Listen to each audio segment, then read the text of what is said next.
Y a lo que me refería era que vamos a hablar ahora de los socavones. ¿Se acuerdan lo que sucedió en Tierra Amarilla? Ese tremendo hoyo que se produjo en el suelo. Bueno, para eso tenemos un experto en geografía. Él es geógrafo, es Pablo Salucci de la Universidad San Sebastián. Pablo, muchas gracias por estar con nosotros esta tarde. Hola, ¿cómo están? Buenas tardes, gracias por la invitación. Gracias a ti. Pablito, vamos a ir derecho al meollo, al asunto, porque ¿qué pasó en ese terreno donde se generó ese tremendo socavón y por qué se ve tan perfecto como si hubiese entrado una broca? ¿Fueron los extraterrestres o eso es normal que se pueda suceder, se pueda provocar algo así? Mira, los socavones en Chile, primer punto, no son tan comunes, especialmente por las condiciones de suelo que tiene nuestro país, porque son más habituales en otros tipos de suelo. Por lo tanto, para explicar por qué ocurren estos socavones son necesariamente dos elementos: el tipo de suelo, el agua y también las actividades humanas. La mayoría de los socavones justamente son por elementos, por acciones naturales. Ya, pero en este caso, ¿tiene que ver algo lo que está pasando con la minera abajo o es necesariamente algo natural el proceso que se produjo ese agujero? Por lo menos todos los antecedentes que se han revisado ya previamente y también con respecto a lo que es la situación del suelo del sector, todo indicaría que la acción antrópica, es decir, la condición humana, podría ser un gatillante de este tipo de socavones, porque generalmente, como lo vemos en otras partes, no se observa particularmente procesos de disolución por agua. Por lo tanto, todo indica que el factor humano sería un elemento importante a considerar en este caso. Pero el hecho de que sea tan perfecto, no sé, yo me imagino, si yo hago un derrumbe en alguna montaña, me va a quedar por lo general bastante extraña la superficie, bastante irregular. Pero claro, ¿por qué se ve tan cilíndrico? Eso es lo que llama mucho la atención. Sí, llama poderosamente la atención, sí, de hecho los estudiantes también me consultaban bastante. Pero ¿qué pasa? Esencialmente las condiciones de suelo cuando se producen estos socavones, particularmente uno de los elementos que genera que se genere, digamos, esta geoforma, es primero que se produzca un elemento, un vacío bajo la superficie. ¿Ya? El hecho de que tengamos un vacío debilita la estructura del suelo, digamos la columna del suelo, y el suelo comienza lentamente a agrietarse en superficie, ¿ya? Y esa grieta, digamos, son radiales. Parte justamente desde un punto comienzan a extenderse a sus bordes. Y por eso estas estructuras terminan siendo con estas figuras curiosamente muy circulares.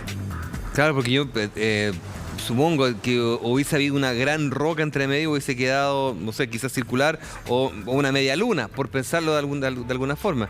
Pero, a ver, si lo llevamos entonces a nuestra realidad como una característica o algo que pueda ser antrópico, teniendo tantas mineras, ¿es posible que se pueda repetir algo similar? Estoy pensando, por ejemplo, en la minera en El Salvador, que si nosotros pensamos la cantidad de material que se ha sacado, me imagino yo que debe estar internamente como una esponja. Entonces, la probabilidad de encontrarnos en algún otro punto de las minas subterráneas, generarnos algún evento así, ¿será posible? O sea, siempre cuando uno analiza gestión de riesgo, si un evento ocurrió, es muy probable que vuelva a ocurrir, ¿ya? Ahora, es importante que siempre cuando se hacen estos túneles, en este tipo de procesos, siempre se busca evitar este tipo de accidentes. Finalmente, esto es una eventualidad. Por lo tanto, será importante investigar qué fue el elemento que falló y que finalmente se tradujo en lo que estamos viendo hoy en día. Pero por lo menos la experiencia indica que en actividad minera en Chile no son procesos, digamos, recurrentes. Siempre se toman los resguardos para evitar finalmente estos colapsos, ¿ya? Y por eso es importante tener en cuenta que la estructura del suelo en Chile es un suelo que no favorece la ocurrencia de estos eventos, como sí ocurre, por ejemplo, en México, en Asia, en Europa, donde la estructura del suelo también es muchas veces las condiciones de humedad, que son dos elementos muy importantes, sobre todo el agua, gatillan que se generen finalmente estos denominados socavones. Sí, y justamente sobre eso estaba pensando mientras me estabas comentando respecto a lo que sucede internacionalmente, porque ahora unos 10 años atrás, más o menos, no me recuerdo exactamente, pero que empezamos a ver imágenes de distintas partes del planeta que estaban ocurriendo este tipo de situaciones y quedamos mucho sorprendidos a través de las imágenes por los teléfonos celulares principalmente que empezaban a compartir.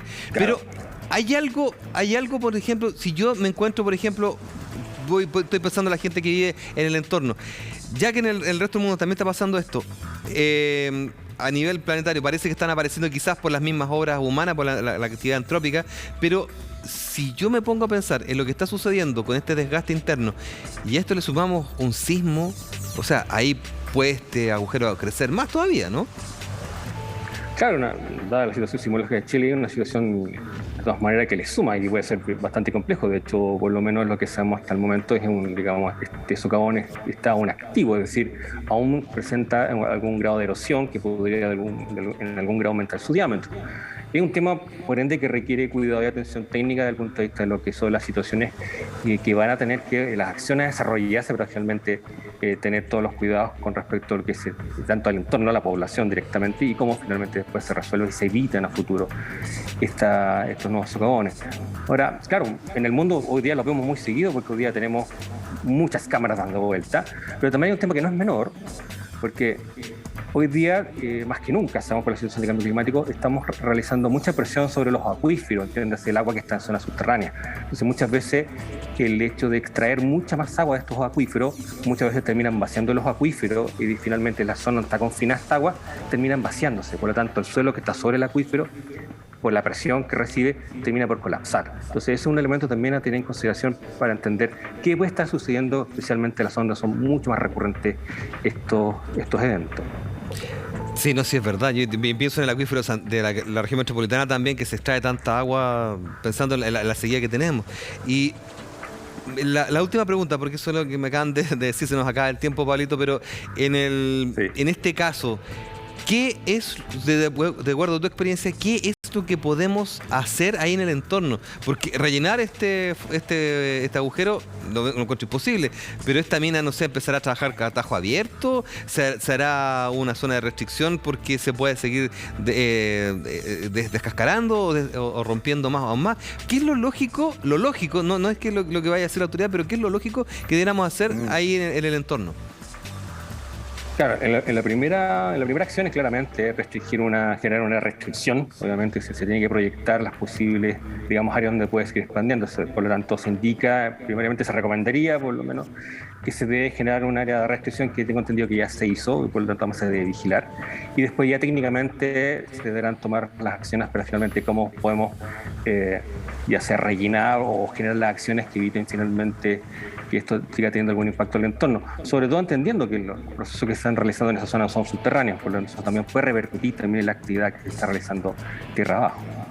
Hoy sí, que es tremendo, pero y a la vez es impactante lo que está sucediendo. Ojalá que no vuelva a suceder, pero bueno, ya está y ahora ojalá que esto no siga creciendo y que se mantenga por lo menos ahí por mucho tiempo. Pablito, gracias. Pablo Salucci, geógrafo de la Universidad San Sebastián, gracias por estar esta tarde con nosotros. De nada, que tengan una muy buena tarde. Gracias.